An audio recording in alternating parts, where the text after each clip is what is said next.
अपना जानशी हुजूर कायदे मिल्लत हज़रत रज़ा को छोड़ के दुनिया से चले गए। आज जब वो खत्म बुखारी करवाते हैं, आज जब वो खिताब करते हैं, आज जब वो दीनी महफिलों में उलमा का क्लास लेते हैं, तो ऐसा लगता है कि जो शेर का बच्चा शेर होता है, लोग दरसगाहों में 25 साल पढ़ने के बाद उतना कुछ नहीं सीख सकते जितना ताजुल शरिया ने 2-4 साल अपने साथ रखकर आंखों से आंखें मिलाकर अपने बेटे के सीने को इल्म के आवाज़गाह बना दिया। नारे तकबीर, नारे रिसालत। चादरें वहां बेची जाती है, चादरें वहां बेची जाती है जहां इल्म नहीं होता, फूल वहां बेचा जाता जहां इल्म नहीं होता, लेकिन जहां इल्म होता वहां चादर नहीं बेची जाती है, वहां फूल नहीं बेचा जाता है। इल्म का जादू सबके सर चढ़ के बोलता है।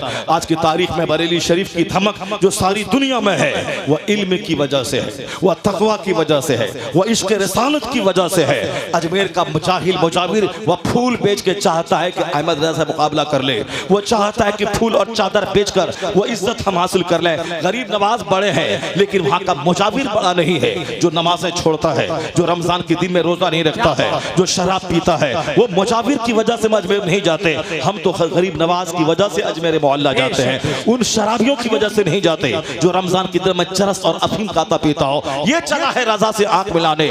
आला हजरत ने जो इस्लाम जो मुसलमानों की रहनुमाई की है, जो 1000 किताबें लिखकर जो दीन पे होने वाले हमलों का जवाब दिया है, आज उसी का असर है कि जो दीन का काम करेगा वह रहे अहमद रजा नाम का पठान। अल्लाह उसे सौदागरान से उठा के पूरी दुनिया में जो इज्जतों से नवाजा है, उसका हाल इसी से पता लगा ले। अमेरिका में रजा के नाम पे मदरसों का नाम, अमेरिका में लाखों हजारों आदमी के नाम के साथ लफ्ज़ रजा, हिंदुस्तान में करोड़ों आदमी अपने नाम के साथ लफ्ज़ रजा लगाए हुआ है। समर रजा, एहसन रजा, अख्तर रजा, इकबाल रजा, नासिर रजा। रजा अकेला था, मगर जब उन्होंने दीन के हमलों का जवाब दिया है, 1000 किताबें लिखकर दुश्मनों के ताबूत में आखिरी कील ठोक दी है, मुसलमानों के ईमान की हिफाजत की है, तो अहमद रजा का चर्चा आज नाम के साथ, मस्जिदों का नाम रजा जामा मस्जिद, मदरसों का नाम मदरसा रजविया, खानका का नाम खानका रजविया। हिंदुस्तान से बाहर अमेरिका की यूनिवर्सिटी में रजा पे रिसर्च, ऑक्सफोर्ड में रजा पे रिसर्च, बर्कली में रजा पे रिसर्च, कैम्ब्रिज में रजा पे रिसर्च। हिंदुस्तान में 1 दर्जन से ज्यादा यूनिवर्सिटियों में उन पे थीसिस लिखकर डॉक्टरेट की डिग्री हासिल की जा रही है। ऐसा माहौल लग रहा है कि वादी रजा की कोहे हिमाला रजा का है। इसम तो देखिए वो इलाका रजा का। जिन लोगों ने दुश्मनी की आला हजरत से, उनका चिराग बुझ गया। जिन लोगों ने दुश्मनी की, उनका चिराग बुझ गया, उनकी इज्जत खत्म हो गई। वो हमारे स्तर पे बैठते थे, वो हमारे पांव की ठोकरों में रहने लगे। बरेली मेरा मरकज है, वहाँ के फतवे की धमक, वहाँ की तहकीक की धमक इस तरह है कि कोई फतवा आलमगीर नहीं होता जब तक कि बरेली शरीफ की मोहर नहीं लग जाए। ये धमक है, बरेली शरीफ ने दीन की खिदमत की है, इसलिए अल्लाह ने उसे इज्जतों से नवाजा है। जिन लोगों ने उनसे दुश्मनी की, उनका चिराग गुल हो गया, उनकी खानकाहों की अजमत मिट गई, उनका नामो निशान मिट गया। जो नजराने लेगा, एसी रूम में रहेगा, खाएगा तो ऊंचा करेगा, जिसके मुंह में ज़बान ना हो, जिसके हाथ में कलम ना हो, वो क्या ताजुल शरिया से मुकाबला कर पाएगा। जिन्होंने दर्स बुखारी दे की खिदमत की, जिन्होंने 100 के करीब किताबें लिखकर दिन की खिदमत की, जिन्होंने अपने दौर की फितनों का करारा जवाब दिया, खिताब के जरिया, मुरीदों के जरिया, तसनीफ के जरिया, जो मसले के हक की हिफाजत की है, उसका मुकाबला ये फूल बेचने वाला क्या कर पाएगा। हर सारे दुश्मन रजा के वह जलकर राख हो गए, नामो निशान मिट गया, लेकिन जो रजा से वाबस्ता हुआ वह नेक नाम हो गया। चलने उनसे जितने लोग चले सबका चिराग बुझ गया, सबका चिराग गुल हो गया, सबकी मिट्टी पलीद हो गई, सबकी इज्जत मिट्टी में मिल गई, सब उनसे चलने वालों के गुल हो गए चिराग। अहमद रजा की शम्मा फरोजा है आज भी, उसी का दबदबा हर तरफ है। इल्म की वजह से कमजोर ताकतवर हो जाता है, इल्म की वजह से दिलों पे हुकूमत की जाती है, इल्म की वजह से आज आदमी नेकनाम हो जाता है। आला हजरत को उनके इल्म ने आज 100 साल हो गए उनके विसाल के, उसके बावजूद उनके इल्म ने उनको जिंदा रखा है, उनके तकवा ने उनको जिंदा रखा है। हिंदुस्तान में अलग अलग फैमिलीज के लोग रहते हैं, कोई पॉलिटिक्स के लिए मशहूर है, कोई बिजनेस के लिए मशहूर है, मगर रजा की फैमिली इश्क रिसालत के लिए मशहूर है। रजा की फैमिली इश्क रिसालत के लिए मशहूर है। जो रजा से दूर हुआ मुमकिन है कि वो राफिजियत से करीब हो जाए, मुमकिन है कि खारजियत से करीब हो जाए, मगर जो रजा से ज्यादा अटैच रहा, उनकी किताब पढ़ता रहा, उनका नाम लेता रहा, उनको अपना रहनुमा समझता रहा, उनको दौलत तो नहीं मिलेगी दुनिया की, अलबत्ता सबसे बड़ी दौलत जो ईमान की दौलत है वह दौलत उसके साथ रहेगी। और अगर ये दौलत रही तो उससे बड़ा धनवान कोई नहीं है, उससे बड़ा मालदार कोई नहीं है। मुरादाबाद के गरीब मुसलमानों, तुम पीतल की फैक्ट्री में काम करके 10,000 रुपए महाना कमाते हो, कभी मत समझना कि मैं गरीब हूँ। नमाज़े पंजगाना पाबंदी से पढ़ते रहना, रोजाना अपने घर में 10 मिनट के लिए सही कुरान पाक की तिलावत करते रहना, आलिमों से सच्ची मोहब्बत करना और मदरसों से आना जाना बरकरार रखना, मुस्तफा के मेहमानों की खिदमत करना, आलिमों से सच्ची दोस्ती करना, अपना ईमान बचाना, तू सबसे बड़ा धनवान होगा। इस मिसाल से समझ ले, अगर मुकेश अंबानी की बीवी 100 करोड़ की कार लेकर तेरे पास आ जाए और बोले तू मेरे घर में एक चांदी सोने का बुत है, उसको सजदा कर, या 100 करोड़ की कार मैं तुझको दे दूंगी, मुझे यकीन है कि पीतल बनाकर 10,000 महाना कमाने वाला वो यही जवाब देगा, मैं तुम्हारी कार पे थूक दूंगा मगर ईमान का सौदा नहीं करूंगा, ईमान का सौदा नहीं करूंगा। तो जो दौलत अल्लाह ने आपको दी है वह खरबों के घर से बड़ी दौलत है। जो दौलत अल्लाह ने दी है वह खरबों की कार से बड़ी दौलत है। जो दौलत अल्लाह ने दी है वह सोने चांदी के मकान से बड़ी दौलत है। इस दौलत की हिफाजत रहे, यह दौलत मरते दम तक साथ रहे, वरना बहुत सारे लोग हैं मुसलमान थे पहले, मरते वक्त मुसलमान नहीं रहे, मरते वक्त ईमान चला गया। इसे उस दौलत की हिफाजत करने के लिए, दौलत की हिफाजत कैसे होगी, कैसे कहां से वो दौलत लूटने से बचेगी, उससे रिश्ता मजबूत करना होगा।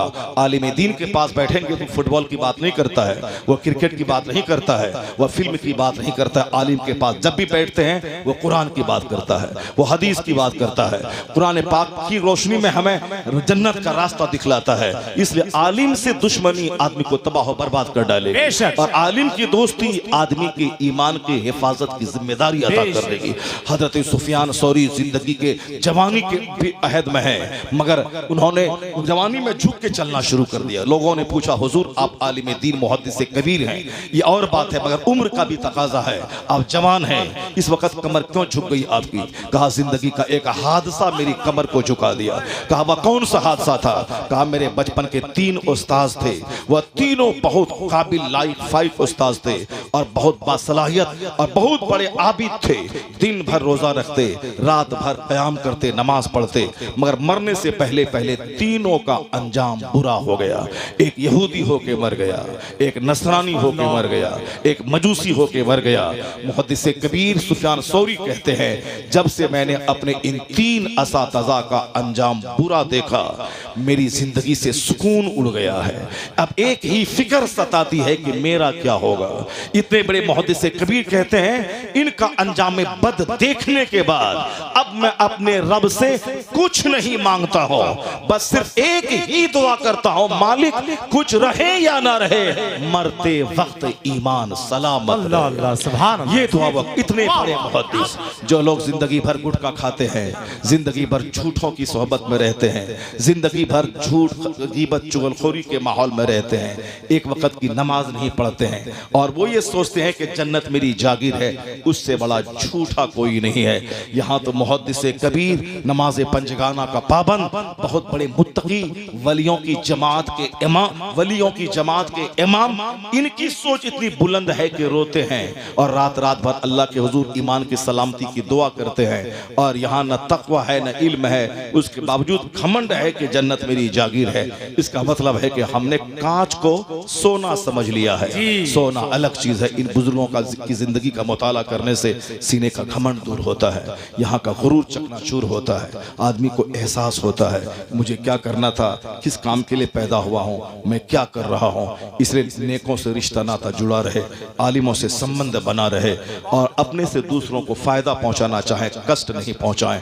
जहां से मैंने गुफ्तगू का आगाज किया था, मैं वही गुफ्तगू को मैं ख़त्म कर रहा हूं। आपके दिल को एक खुशी में देना चाहता हूं।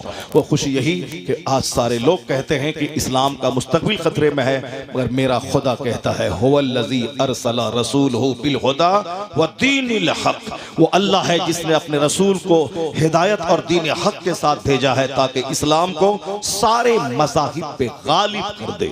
इस्लाम गालिब होने आया है, मगलूब होने नहीं आया है।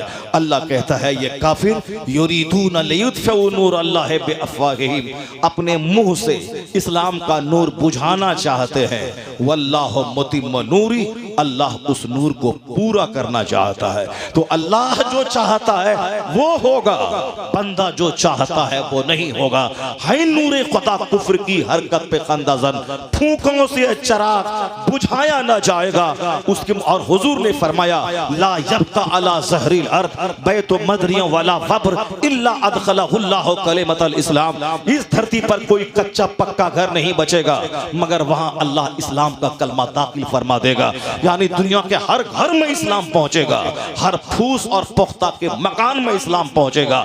ये मुस्तफा कहते हैं। और यूरोप का दानिशवर डॉक्टर बर्नार्ड शॉ ने कहा था if any religion has a chance of ruling over England ने Europe within the next 100 years it is Islam. कोई मौलाना बोलता तो लोग कहते मौलाना खुशफहमी में मुब्तला है। कोई हिंदुस्तान के राइटर बोले वो कमजोर राइटर किसी को खुश करने के लिए बोल रहा है। बर्नार्ड शॉ यूरोप का जबरदस्त पढ़ा लिखा वो शख्स है जिसकी किताब हिंदुस्तान की यूनिवर्सिटीज में चलती है।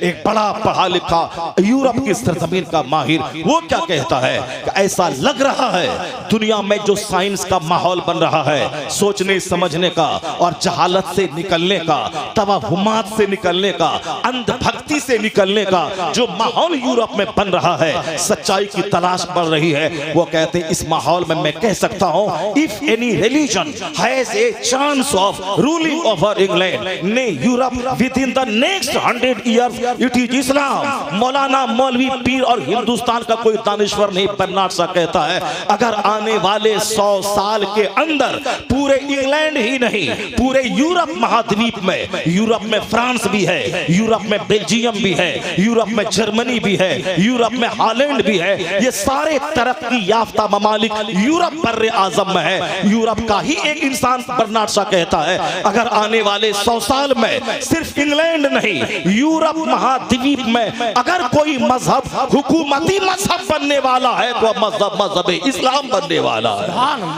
आने वाले 100 साल में पूरे यूरोप बर्रे आजम में कोई मजहब रूलिंग मजहब बनने वाला है तो मजहब इस्लाम बनने वाला।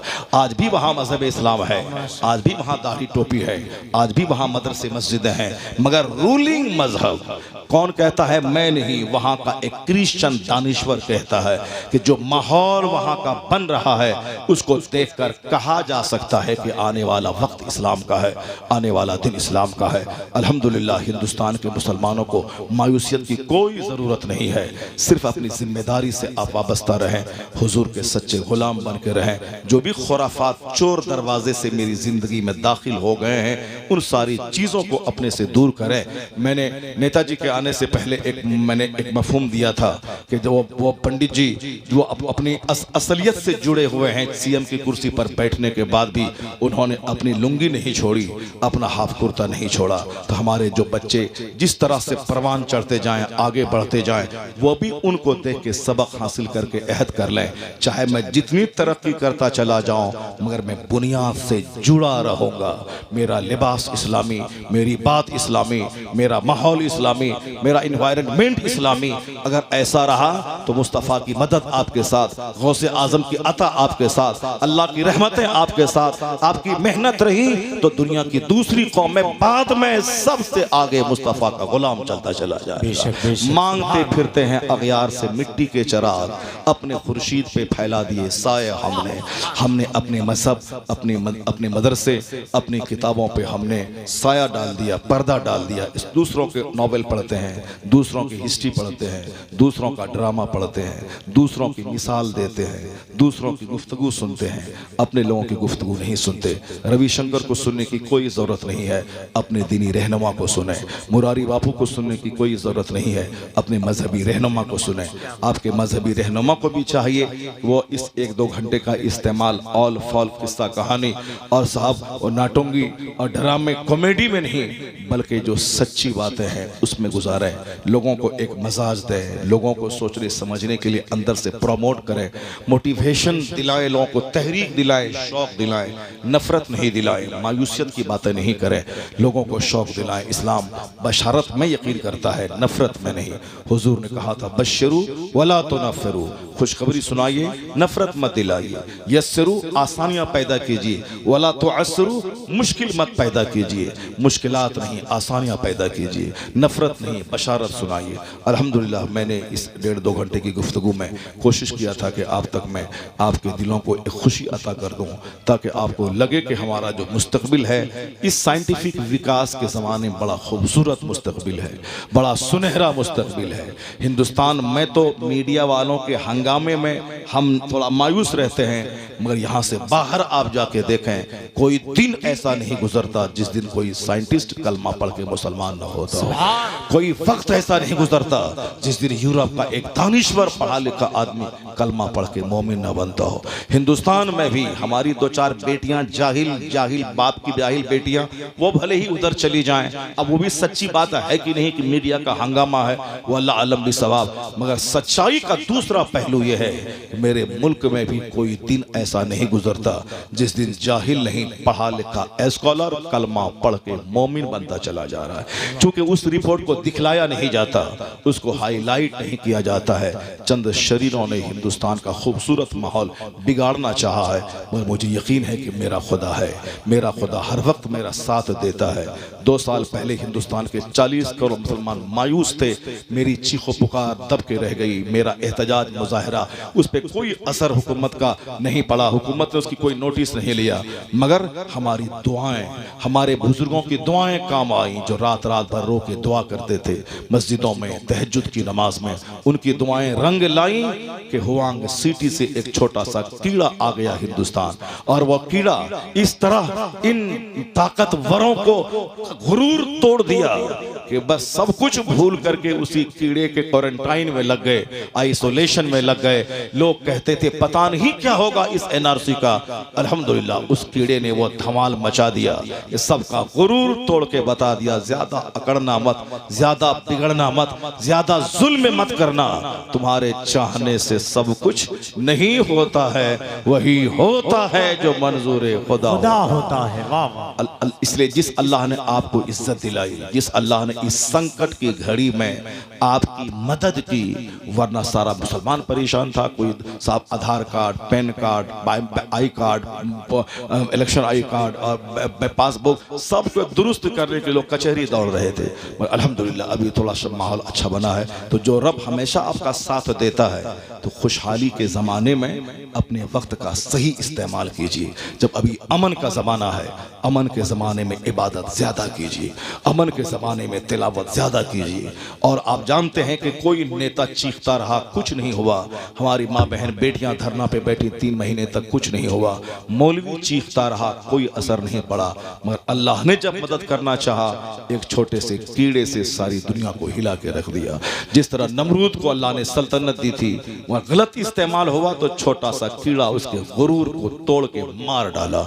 उसी तरह आज का नमरूद भी अगर नहीं संभलेगा तो अल्लाह रब्बुल इज्जत को उस नमरूद को ठिकाने लगाना आता है, जो कल के बड़े नमरूद को भी इसी मामूली से मच्छर से तबाह किया था, आज के नमरूद को भी मामूली मच्छर से तबाह करने की ताकत वो अल्लाह रखता है। इसलिए आपका कोई कुछ नहीं बिगाड़ पाएगा। आप नमाज नहीं पढ़ते हैं, अपना बिगाड़ रहे हैं, मदरसों को उजाड़ रहे हैं, अपना बिगाड़ रहे हैं, आप काफिरों की तरह शादी ब्याह कर रहे हैं, अपना बिगाड़ रहे हैं। कोई काफिर आपका कुछ नहीं बिगाड़ सकता, आपकी बदअमली आपको बिगाड़ेगी, आपकी गंदी सोच आपको बिगाड़ेगी, आपकी काफिराना सोच आपको बिगाड़ेगी। इसलिए आप कसम खा लें, दुनिया वाला कुछ भी करे, हमको उससे बहस नहीं, वो नाचे गाए कूदे, हमको उससे मतलब नहीं, हमें करनी है शहंशाह बता की रजा जोई, वो अपने हो गए तो रहमते परवरदिगार अपनी।